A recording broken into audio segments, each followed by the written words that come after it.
L'adoption de la loi de finances 2025, courant février, conduit la FFB à réviser ses prévisions. De fait, le budget voté contient plusieurs mesures favorables au logement, telles que le retour jusqu'à fin 2027 du prêt à taux zéro dans le neuf sur l'ensemble du territoire et pour tous les types de biens, individuels comme collectifs, mais aussi l'exonération des donations succession pour l'acquisition d'une résidence principale dans le neuf ou pour des travaux de rénovation énergétique importants. La préservation du budget de MaPrimeRénov' à des niveaux de consommation effectifs que nous avons négociés, la baisse de la réduction de loyer de solidarité, la fameuse RLS, qui donne 200 millions d'euros de plus d'investissement à nos bailleurs sociaux.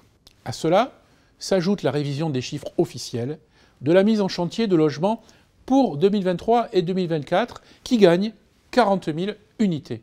Pour toutes ces raisons, la baisse d'activité du bâtiment se limitera à 2,6% en volume en 2025 contre moins 5,6% prévu en décembre 2024. Compte tenu de l'écart constaté entre la chute de l'activité et la baisse de l'emploi sur 2023-2024, de la situation des entreprises qui s'est fragilisée fin 2024 et des défaillances qui continuent de progresser, le bâtiment malheureusement perdra encore de l'ordre de 50 000 postes salariés et intérimaires temps plein fin 2025. Notre objectif est de sortir au plus vite de la crise.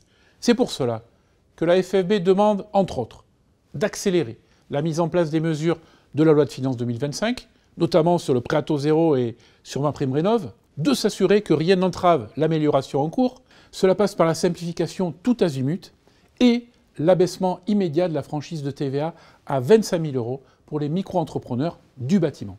Et enfin, d'amplifier la reprise, notamment d'avancer sur ce fameux statut du bailleur privé et sur la stratégie européenne pour le logement abordable. Il reste encore beaucoup à faire.